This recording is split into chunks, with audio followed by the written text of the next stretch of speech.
let's complain about some stuff. Hi guys, it's Leanne and welcome back to more of my opinions, because that's apparently what we're doing this year. Things that we love, things that we hate, things that we love to hate. I feel like we're going to start early with the passionate lipstick on the teething. So this video was mostly inspired by the fact that you guys are constantly asking me for my opinion on thrillers. The ones that I like, the ones that I don't like, the ones that I want to burn in a fire. And you all seem to have a particular penchant for when I tell you about the ones that I want to burn in a fire, which just says to me that I found my people. So I thought that today we would talk about some of the things that I hate the most in thrillers and use some examples. This salt will not only clear your skin, but it will also clear books off of your TBR. Are we ready? Let's begin. Let's begin with what I think is possibly my most hated trope in all of thrillers. In every thriller, everywhere that I have ever read. That is, of course, missing girls. Or, to put not too fine a point on it, missing, usually attractive, blonde, white girls who solely exist in the plot for other people to be sad about them. I get it. It's difficult in a mystery or a thriller to get the reader to care about a character who has been dead from the beginning, who is effectively a body, or the question of there possibly being a body. Not everybody can write the dead character like Agatha Christie can write the dead character, where by the end you would have sworn that they were living and breathing on the page, in my not so humble opinion. But if you're going to have a plot that completely revolves around one missing person, I better care about that person by the end of the novel. If the only thing that I know about this character by the end of the plot is their ethnicity, their hair colour, and that they were such a bubbly and vivacious person who touched everybody in their entire lives, then you have written a bad book. In all seriousness, there's been a lot said over the last 5 years especially about our obsession with missing girls. Specifically, again, missing Caucasian, attractive, generally blonde girls who look fairly innocent and wholesome. We are obsessed with them in our mysteries, in our thrillers, and in our true crime. And it's the same complaint that I have here as I have in the true crime that I read. I care about the victim. I want to know about the victim and the victim's family and the impact that that had on the wider community. I don't really care about the mystery of how we got there or how the creepy perpetrator did the thing. And I especially, in fiction, do not want that missing girl to be a vehicle to get other characters to explore their possible romantic gleanings together. I don't want them looking for that missing girl to be their redemption arc, so that when they find out what eventually happened to her in the end, they can lay that to rest for themselves. I'm looking at you, local girl missing, or I'm not looking at you because I threw you out. And don't even get me started on female best friends of these girls who were so dearly devoted to them in childhood, but they are sad because they let them drift away. How about it's 2020 and we normalise calling people when we miss them, to tell them that we miss them and to check on their mental health when we haven't heard from them in a while before they go missing. See why that was at the top of my list. I just had to get that off my chest. We can go back to like marginal salt instead of, you know, hell levels. While we're talking about using females in thriller novels as vehicles for the plot, let's also talk about using sexual assault in a thriller novel as a plot point. I'll give you a very specific example of this, because I am not saying at all that sexual assault should not feature in or be tackled by thrillers. In fact, I have noticed a shift in recent years in thrillers of looking at sexual assault in terms of the PTSD and the trauma that it leaves victims with, that I am very much there for. But what I am saying is that I don't want to see it used as it was in novels like All Is Not Forgotten by Wendy Walker. This novel had an amazing premise. It's about a young girl who was raped at a party, and in this particular world, which is our world just with a few changes, there's a drug that is available which allows that victim to completely forget the sexual assault so that they can carry on with their life. The thing that doctors haven't factored in, however, is that although it removes the actual picture messages in that victim's head, it doesn't remove things like the memory of the smell or the touch or any of those other traumatic factors. The girl's parents in this novel advocate to give her the drug to apparently give her the best chance of recovery. And I was hoping for this to be a huge discussion about choice and about shame and about sharing sexual assault and demystifying it. Instead, the sexual assault in this novel was used as a vehicle to give us an unreliable male narrator's point of view. The neglect of this girl in this novel and her feelings and her ability to have a voice about her own assault is practically pathological by all of the other characters. And I think that this author did the same thing that many other authors do when it comes to discussing sexual assault, where they think that simply by putting it in the plot and saying that it was terrible and that it was traumatic is enough. It is not enough. If you're going to include sexual assault in your novel, I want it to be a well-rounded perspective and I want it to be survivor-centric. And the other thing that annoys me about sexual assault in thrillers is that it's often used as a plot point to just get somewhere else. So often there will be, you know, a big confrontation scene, usually between a woman and a man, with the man being the aggressor. We won't even bother touching on those stereotypes today because I don't have enough time or mental energy. Time or mental energy. And after this sexual assault happens, it's usually used as like fuel or motivation for the female character to really push on to solve the mystery of the plot. Sexual assault is not a plot point, people. Say it with me. Next up, let's talk about a subgenre of thrillers that I used to have a lot of fun in and now I'm just like, why does it exist? Yes, you guessed it, it is the domestic thriller. I used to love a domestic thriller, specifically the kind of domestic thrillers where outside forces would challenge a really secure marriage to like start second guessing everything that you know, and it kind of became this onion of a plot where you would like lift another layer and there would be another secret and another layer and there would be another secret. I think those kinds of thriller novels are so smart and just so compelling. But what I've noticed in domestic thrillers of recent years is that they've taken the Gone Girl model and made it just a bit shit. You see, in Gone Girl, which by the way is my least favourite Gillian Flynn book, we look at a relationship which on the surface looks very rosy, and so you can actually see these characters falling in love with each other. You can understand why they're together at first, and so when you're eventually told actually this relationship is not healthy at all, it's really, really bad, it's a bombshell and your mind is blown. But what domestic thrillers have started to do recently is that they start with a couple who are already so toxic, so damaged, so bad for each other, so ill-fitting, so generally bored and tired of each other that I just don't care. A really good example of this is the house swap, which was meant to be this creepy thing about two couples swapping houses and not getting what was promised. Instead, I didn't get what was promised because the couple in this just loathe each other, and from the very first page they're so derisive of each other that I'm just like, I don't know why I'm here. It's not even the making you uncomfortable thing, because I quite like a thriller that makes me feel a bit like ugh, and like I need a shower afterwards.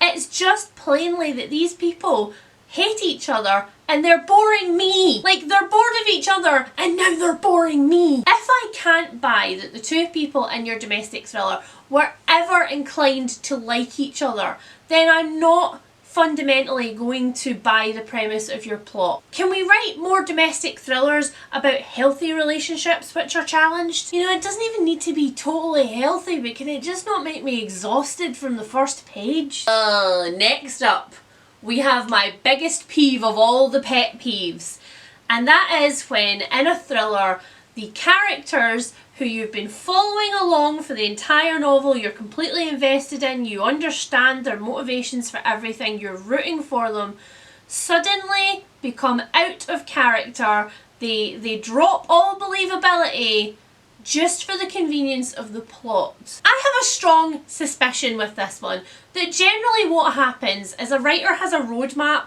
in their head of how this character is going to get from A to B to C to roundabout E, and then eventually to, I don't know, like M, wherever we're going. And then in the middle of writing this novel, this character's feelings and impulses change, and rather than adapting the plot, the author's sitting there somewhere at point D going, it's a long way to get to M. Let's just screw some stuff up. There are novels where I can actually see the wheels turning in the author's head, like, oh god, I've written myself into a corner, I do not know where to go. And I often wonder to myself, like, don't editors see this the same way that readers see this? Like, why has Jane, who is a very methodical person, just decided to get out of the car and run after the crazed killer when, like, she had survival equipment in the car and, you know, a working phone? This is primarily the reason why I broke up with Tana French.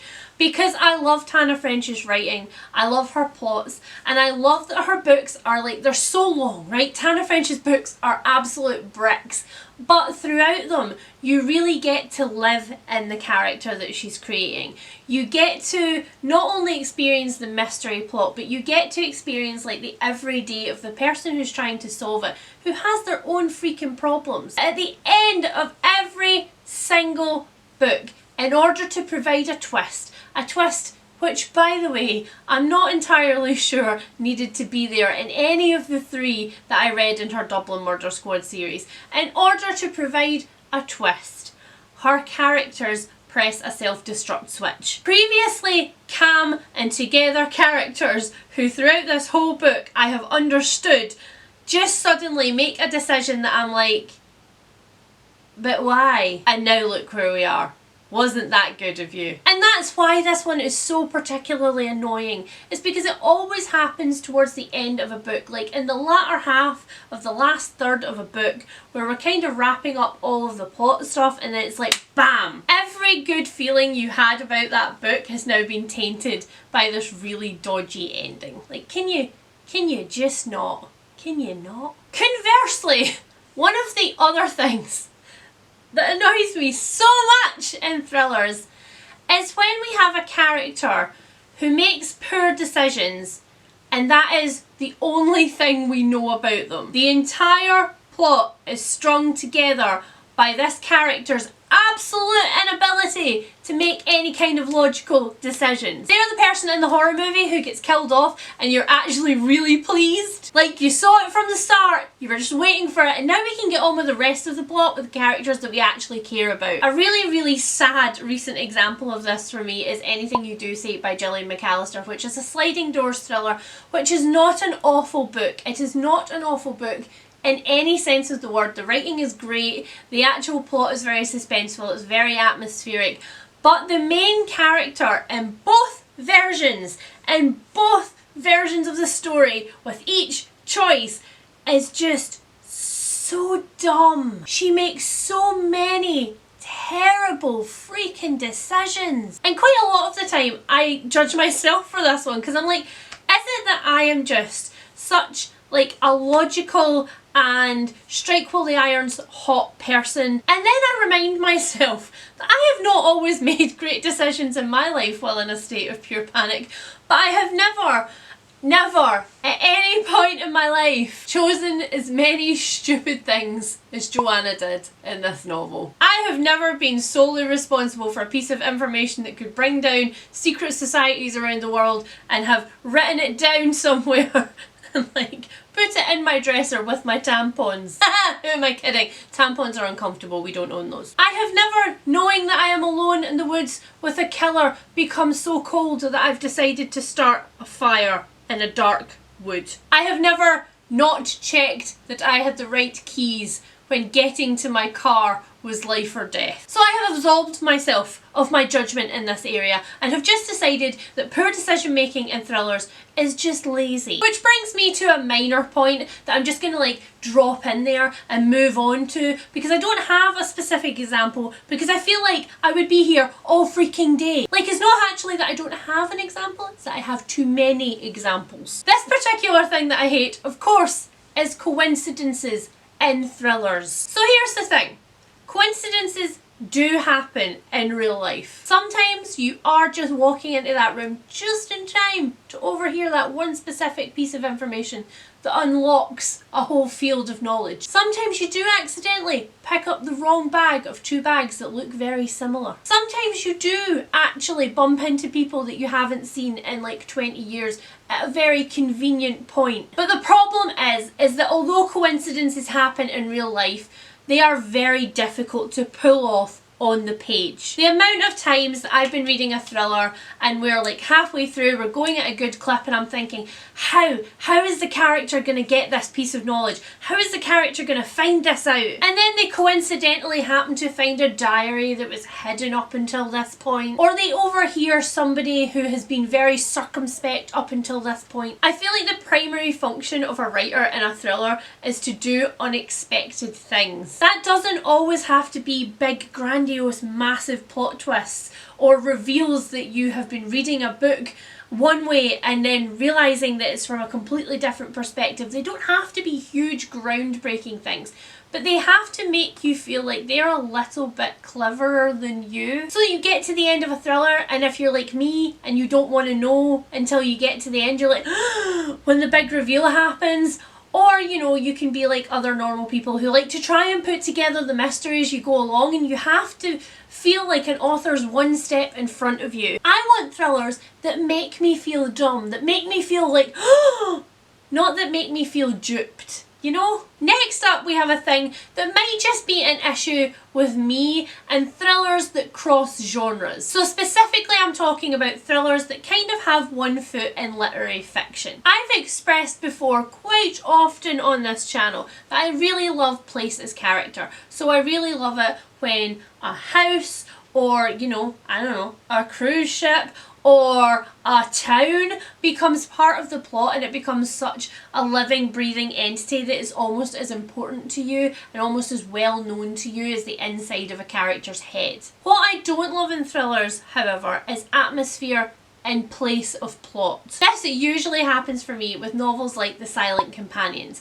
This one promised a creepy house in the middle of nowhere and a wooden companion doll, like a full-size scale model of the person in the house that like came to life, and you always felt like it was watching, and I was expecting this really like spooky, brooding, gothic atmosphere, and instead all I got was the spooky, brooding, gothic atmosphere, to the point where I was like, okay, do you want a trowel to continue to lay that on thickly? Like, I get it. It's dark outside and there are no street lights. I understand that we are isolated. Please get on with the plot. And it's not even like I need there to be this huge explosive plot in thrillers. I like thrillers that are a character study. That's why I picked up The Lost Girls of Camp Forevermore. It promised to be about a summer camp where all of these girls had previously made a really, really horrible choice, and now it was kind of coming back to haunt them,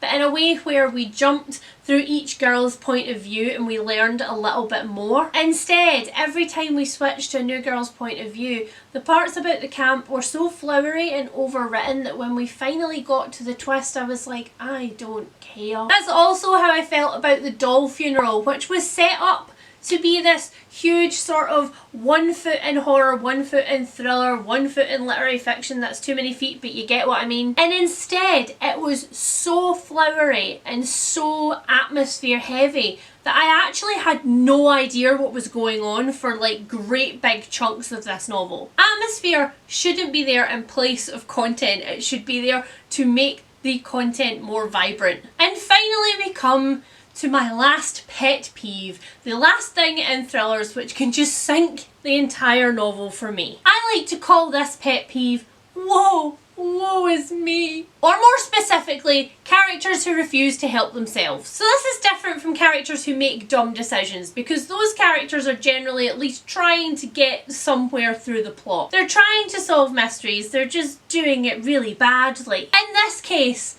it is characters who blatantly refuse to do anything to further the plot. Things just keep happening to them. And it's not a lack of agency thing. It's not like they don't have the ability to do something. It just never occurs to them to do it. So let's get specific with this one, shall we? No Exit is a novel which is supposedly about a girl who gets snowed in on top of a mountain at a truck rest stop, and she finds another girl who has been kept prisoner in the back of a van. Sounds great. Except that the reason that we're in this stupid predicament in the first place is that with so many weather warnings, with all of the weather warnings, with the radio physically telling her that it's a bad idea, our main character sets off on a treacherous mountain road during a blizzard, in full knowledge that she's probably not going to get to her destination and that she's probably going to get snowed into her car. She also leaves with like no supplies in her car. And the stupidity doesn't stop there, because we then get to this truck stop, and instead of, oh, I don't know, checking that her car is, you know, in the best condition that it can be in, and going inside and making sure we get warm while we've got the opportunity to use the facilities, she instead spends the next like 20 pages of the novel very slowly and methodically trying to get signal on her phone in the middle of a blizzard. She walks into the blizzard, Another very specific example is The Perfect Neighbours. I was really excited for this book because it is about a woman who is actually leaving Britain and becoming an expat in Germany. Her husband has gone to teach there, he's taken a teaching job, but she doesn't really fluently know the language and she doesn't really understand the culture of the place that she's just moved into. And so she feels very much like a fish out of water, and I love that, because immediately she's on the back foot with all of these things. She's an outsider looking in, and therefore any stuff that happens is going to be more difficult for her. But instead of like investigating the things around her, she just lets all these little things happen to her. She lets people say horrible things to her. She lets herself be put in positions where she overhears and sees things. See my previous point about coincidences. And the whole time she's just wondering, why am I so sad? Why is all of this bad stuff happening to me? And at no point does she think, how could I fix the bad stuff, or how could I make it better? So that is a completely non-comprehensive list of the things that annoy me in thrillers. There are more things. Like, for example, did you notice how almost every one of my examples was a straight white woman? Interesting, isn't it? Hopefully the passion of the lipstick on the teeth was not too terrible throughout this video, but even if it was, I don't care because the salt required it. Let me know in the comments if you also have pet peeves that I haven't mentioned here, and if you would like to see another one of these videos where I list all of the things that I basically don't like. I hope that I also spend a lot of time telling you the things that I do like. Please also let me know in the comments if you have a list of things that you hate in thrillers, because I am sure that some of the other things that you hate are on my extended list. If you enjoyed my mountain of salt, please consider liking this video, and if you are not already, please subscribe for more of my face. And I will speak to you all soon, guys. Bye! You know, the best thing about this video is that I have like unhauled all of these books, so I actually don't have to put anything away. It's great!